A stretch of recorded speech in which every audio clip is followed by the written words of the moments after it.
Começou. Olá, eu sou Marco Manzorra, como combinado, estou aqui às 8 em ponto para a nossa segunda live.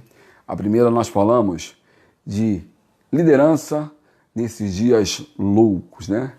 E o que acontece? Nós começamos a falar sobre esse assunto, é um assunto bastante extenso, mas no meio da semana eu soltei um vídeo de uma entrevista que a gente estava fazendo lá na empresa, assim, até colocando para algum toque assim para o pessoal que faz entrevista, para não ser tão duro, para não usar aquelas técnicas arcaicas com os entrevistados. E muita gente acabou interagindo, colocando algumas questões bastante interessantes, perguntando algumas coisas até fora do Facebook para mim também. Falei, bom, vamos tentar colaborar com essas pessoas que estão desempregadas, né? Se a gente pegar os números aí, os números são bastante tristes, né? São 12 milhões 800, 13 milhões de desempregados, mais um tanto de subutilizados, mais um tanto dos desalentados foram os que desistiram de procurar emprego ou estão sem condições de procurar emprego, né? Nosso próprio presidente diz que esse número é maior, que o IBGE errou, enfim. Vamos dizer que seja 30 milhões e uma dessas pessoas que estão sem trabalho sejam responsáveis por prover pelo menos para mais uma pessoa. Então nós estamos falando de 60 milhões de brasileiros, uma população arredondando aí de 220 milhões, passando algum problema para se colocar. Para a gente começar a nossa conversa, a gente tem que entender o seguinte: as relações de trabalho no Brasil, elas estão mudando e vão mudar.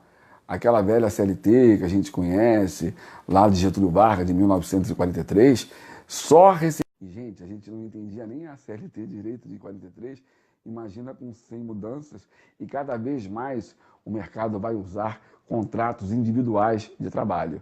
E o profissional vai ter que demonstrar capacidade, ele vai ter que realmente ser um profissional de alto impacto. Para isso, tem muita coisa que tem que ser feito. Você precisa se preparar, estudar a sua profissão.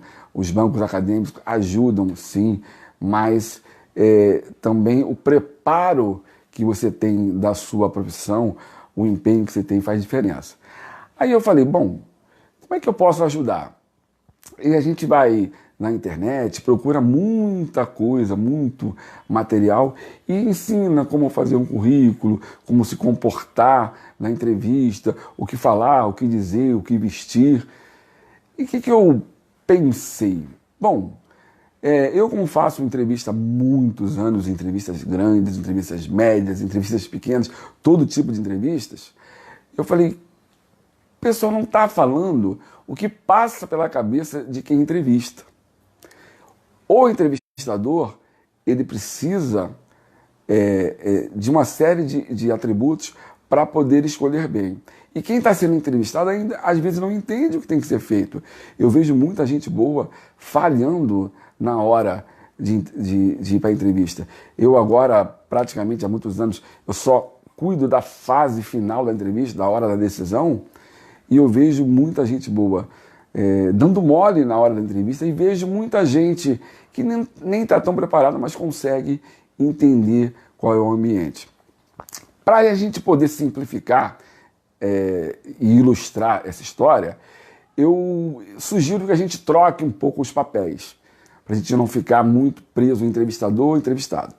Vamos dizer que eu seja um comprador e você seja um vendedor. Pronto. Porque nada mais é uma entrevista de emprego, alguém vendendo o seu trabalho e alguém comprando o seu trabalho através de um contrato de trabalho, ok? Beleza.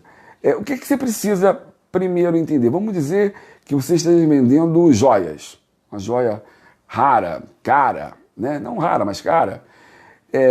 O que você tem que entender primeiro? Qual é a embalagem desse produto? Se a embalagem desse produto ela é bonita, ela é atrativa, se ela é forte o suficiente para aguentar o transporte.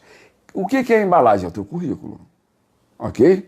Você precisa ter um currículo bem feito, bem construído, bem objetivo, sem aquelas frases feitas que eu gosto de trabalhar em equipe, sou motivado, sou movido a desafio, tal. Cara, a gente não aguenta mais ler isso. O comprador não aguenta, ele não lê isso, pode ter certeza. Quando vê aquelas frases, a gente pula, porque ele sabe que aquilo ali é aquela coisa, aquela encheção que não vai dizer nada. Isso você só vai provar a hora que tiver contratado, certo? Você precisa, quando está com a sua embalagem pronta, que é o seu currículo, entender para quem você vai oferecer aquele produto. Então você precisa conhecer a empresa que você está oferecendo o produto. Como é que você vai lá oferecer uma joia para uma loja, por exemplo, de bijuteria? Pode não fazer sentido? Ou pode. Ou pode ser que aquela loja de joia esteja naquele momento abrindo uma linha de bijuteria, aí sim você vai entender, vai prospectar essa loja e vai entender que ela está abrindo uma loja, uma linha de bijuteria, e você vai oferecer o produto certo. Mas você precisa entender. Eu chego, cara, várias vezes com candidatos na minha frente que não sabe nem que empresa que ele está concorrendo à vaga. Qual é a função? Não, a função é qualquer uma. Para! Ninguém quer contratar você para fazer qualquer coisa. Por mais que você ache que a sua função é da base da pirâmide, a sua função é importante. Você pode ser um grande auxiliar de serviços gerais especialista, ou você pode ser um grande médico que não é bem preparado. Então, cara, entenda para quem você está vendendo o seu produto, certo? Aí chega a hora de você falar das suas características, ou seja, mostrar as características do seu produto. Para que, se ele é bonito, quais cores que ele tem, qual é o design da joia, é exatamente isso. Você precisa dizer o que as suas características pessoais e profissionais interessam para quem está te entrevistando, certo? Há um erro muito grave das pessoas que estão sendo entrevistadas, até por nervosismo, e não dá para ensinar ninguém a ficar calmo. Mas entendo que quem está ali, por mais que esteja com a cara feia, ele precisa preencher uma vaga. Ele tem que contratar alguém. Às vezes essa cara feia é só para dar uma intimidada. É prática horrível que ainda se usa muito em seleção. Ou às vezes ele está com a cara de boa, muito sorridente e tal, mas não se engane que ele pode estar esperando você pisar na armadilha. Porque, infelizmente, o entrevistador, ele olha os benefícios, mas ele procura o erro. Se tiver 1% de chance de dar errado, não contrate. É isso que a gente aprende enquanto entrevistador. Voltando para esse exemplo do comprador no lugar do entrevistador e o entrevistado sendo o vendedor. Está na hora de você falar dos seus benefícios. O que ganha o comprador quando compra o seu produto? E é exatamente isso. O que a empresa ganha quando ela me contrata? O que ela vai ter de benefícios? Está na hora de você vender o seu peixe.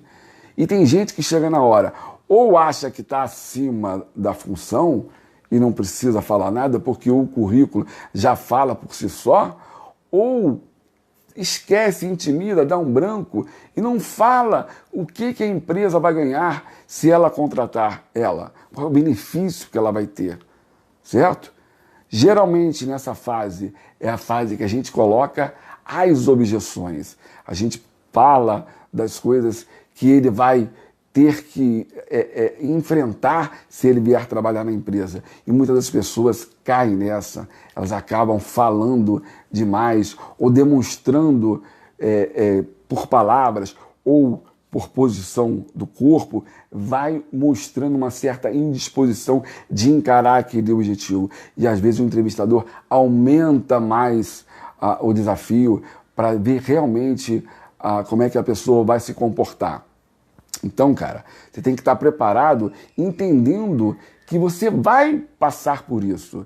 E dessa maneira, se você entender que essas objeções vão acontecer, você pode preparar a neutralização. Agora, não mintam, não inventem. Você pode ficar claro que você pode até passar com a mentira naquela entrevista, mas você não vai sustentá-la. E na hora que você for executar a sua função, quem te contratou vai ver que você mentiu. E se você mentiu, com certeza esse contrato ele não vai prolongar, ele não vai ficar por muito tempo.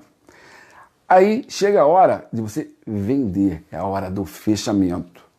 Às vezes o candidato ele faz tudo que tem que ser feito, ele entende o mercado ou a empresa, entende qual vaga que ele está se propondo a disputar, ele organiza o seu currículo, ele não tem medo de cara feia, ele fala das suas características, fala dos seus benefícios, vai muito bem na neutralização da objeção, mas não diz: sim, eu estou aqui para fazer a diferença, sim, eu estou aqui pronto para somar, para assinar esse contrato e fazer a coisa evoluir. E às vezes no fechamento ele escorrega. Porque quem está entrevistando, quem está comprando aquela joia, ela quer que aquilo ali fique para um grande período de tempo, porque o entrevistador detesta fazer entrevista. Ficar trocando de pessoas é caro para as empresas. Você precisa treinar, dá trabalho isso aí. Então, entendam, ele precisa perceber que no fechamento você é uma pessoa que ele vai poder investir em você e ter retorno, e você tem retorno nessa relação de trabalho. Então, gente, prestem bem atenção, sejam uma joia e não se intimidem se você ainda é uma joia a ser construída, porque às vezes você é uma joia a ser lapidada e você, às vezes, nem você percebe que essa lapidação pode transformar você numa joia muito mais valiosa do que pessoas que têm muita experiência e estão se apresentando para aquela vaga. Confiem em vocês, tenham coragem, estudem bem, façam bem o dever de casa, que com certeza vocês vão conseguir passar essa fase difícil da vida de vocês, principalmente o jovem do primeiro emprego e aquela pessoa que já está numa idade onde o mercado começa a virar a cara. Não deixem as pessoas dizer que você não tem valor. Você é sim uma joia rara e única, ok? Marco Manzorra, até terça-feira que vem no nosso próximo encontro. Deixem o seu like, façam o seu comentário, façam perguntas que a gente pode responder na próxima live, mas é um prazer imenso estar com vocês aqui e espero de alguma forma ter contribuído para vocês e vamos com tudo, galera, que com metade não rola. Valeu, até terça-feira.